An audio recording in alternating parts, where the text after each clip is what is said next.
இதுதான் நான் அந்த ஆரஞ்ச் தோலும் பீட்ரூட் கேரட் போட்டு காய்ச்சின தேங்காய் எண்ணெய் காய்ச்சினா போல் பாருங்க இன்னும் அழகாக இருக்குண்டு நல்லா மஞ்சள் கலரில் நல்லா இருக்கு எண்ணெயை பார்க்க.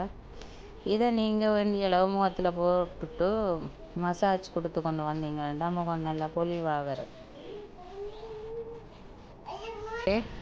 இதில் கேரட்டும் பீட்ரூட்டும் ஆரஞ்ச் தோலையும் ஸ்க்ரப் பண்ணி வச்சுருக்கிறேன். இது என்னத்துக்குன்னு சொன்னால் ஃபேஸில் ஆயில் போட்டு மசாஜ் கொடுக்கறதுக்கான ஒரு தயாரிப்பு தான் செய்ய போகிறேன்.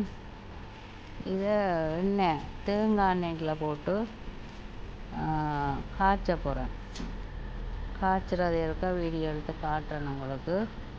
இதில் நான் 150 கிராம் கேரட்டும் 150 கிராம் பீட்ரூட்டும் ஒரு 5 ஆரஞ்ச் தோல் எடுத்து வெட்டி வச்சுருக்கிறேன். நான் அதை காய்ச்சும் போது காட்டுறேன் பாருங்க. மண் சட்டியை காய வச்சு ஒரு 1/4 லிட்டர் எண்ணெய் தான் நான் போட்டிருப்பேன். எனக்கு இது காணும் 1/4 லிட்டரில் இப்போதைக்கு செய்வோம். இது எண்ணெய் கொதித்தோடனே இதை நான் வட்டி வச்சிருக்கிற ஸ்க்ரப் பண்ணி வச்சிருக்கிற அந்த பொருட்களை போடுவோம்.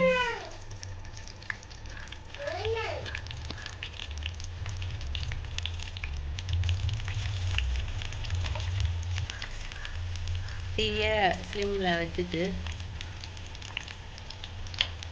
போட்டால் தான் நல்லா.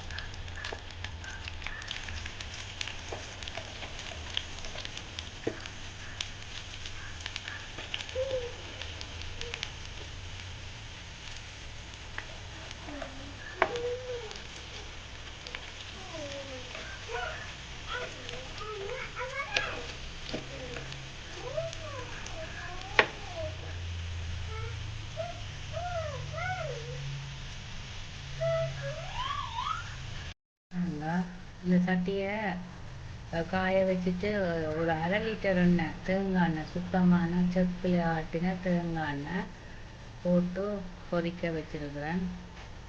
இது கொஞ்சம் பொரிஞ்ச மாதிரி வந்தால் போல் அள்ளி எடுத்துட்டு காட்டுறேன்னா இந்த எண்ணெய் காய்ச்சும் போது நான் ஃபேஸுக்கு போடுற விட்டமின் இ குளிசையும் போட்டேன். நான் இதுக்குள்ள காய்ச்சினா நல்லா இருக்கும். அதுவும் போட்டு காய்ச்சி போட்டு முகத்துக்கு தேய்ச்சி கொண்டு வர நல்ல வடிவாக இருக்குது முகம்.